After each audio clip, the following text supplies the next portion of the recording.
Assalamualaikum warahmatullahi wabarakatuh. Saya Nila Ambarani dari 1244 akan mempresentasikan hasil praktikum korosi pada paku. Tujuan dari praktikum ini yang pertama, untuk mengetahui proses perkaratan paku dengan berbagai perlakuan. Yang kedua, mengetahui faktor-faktor apa saja yang menyebabkan paku mengalami korosi. Dan yang ketiga, mengetahui cara pencegahan korosi pada paku. Yang kedua adalah dasar teori. Apa sih pengertian korosi? Korosi itu merupakan proses perusakan suatu material, metal atau logam, secara elektrokimia akibat reaksi dengan lingkungan. Korosi merupakan suatu proses elektrokimia, yaitu proses terjadinya reaksi redoks secara spontan. Nah, faktor-faktor yang mempercepat korosi ini diantara lain ada air, pH, dan beda potensial. Untuk cara mencegah terjadinya korosi, yang pertama adalah mencegah logam bersinggungan dengan oksigen dan uap air di udara. Yang kedua, mengontrol kontak logam dengan udara. Dan yang ketiga, menyambungkan logam dengan logam lain yang memiliki beda potensial elektroda yang lebih kecil. Yang ketiga adalah alat. Alat yang digunakan pada praktikum ini diantara lain ada amplas, 6 gelas plastik, 6 lembaran plastik, dan karet. Untuk bahan yang diperlukan dalam praktikum ini ada larutan garam, air biasa, minyak, air panas, air cuka, dan 6 buah paku. Cara kerjanya, yang pertama, paku diamplas. Kemudian, masing-masing gelas diberikan nama. Setelah itu, satu paku dimasukkan ke setiap gelas dengan larutan berbeda. Yang keempat, air biasa, air panas, larutan garam, cuka, dan minyak goreng dimasukkan ke dalam gelas yang berbeda, serta gelas terakhir dibiarkan hanya terisi paku. Kemudian, masing-masing gelas ditutup menggunakan lembaran plastik.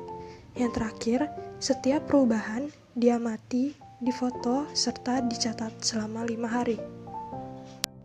Berikut ini merupakan tabel hasil pengamatan dari praktikum yang telah saya lakukan.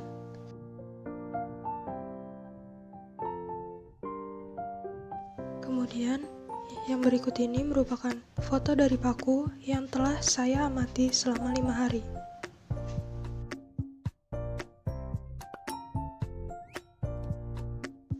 Untuk pembahasannya, larutan yang paling cepat mengalami korosi adalah larutan cuka pada gelas 4.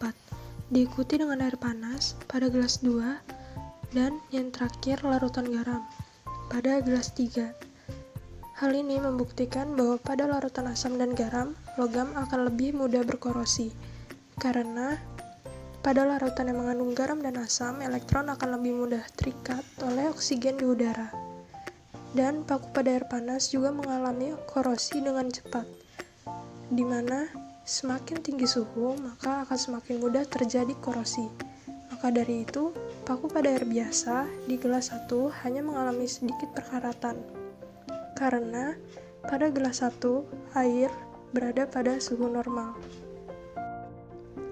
Kemudian, paku pada gelas berisi minyak di gelas 5 tidak terjadi perkaratan.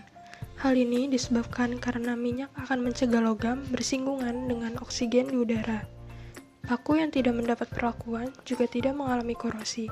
Hal ini dapat terjadi karena paku hampir tidak bersinggungan dengan oksigen dan juga tidak bersinggungan dengan air. Kesimpulannya adalah, yang pertama, pada gelas yang berisi air panas, larutan garam, dan juga cuka, korosi akan lebih mudah terjadi. Yang kedua, pada gelas yang berisi air biasa akan terjadi sedikit korosi. Yang ketiga, pada gelas yang kosong dan berisi minyak, paku akan sulit mengalami korosi. Yang keempat, faktor penyebab korosi adalah oksigen dan air. Dan yang kelima, suhu dan elektrolit berpengaruh pada proses korosi. Sekian dari saya, terima kasih.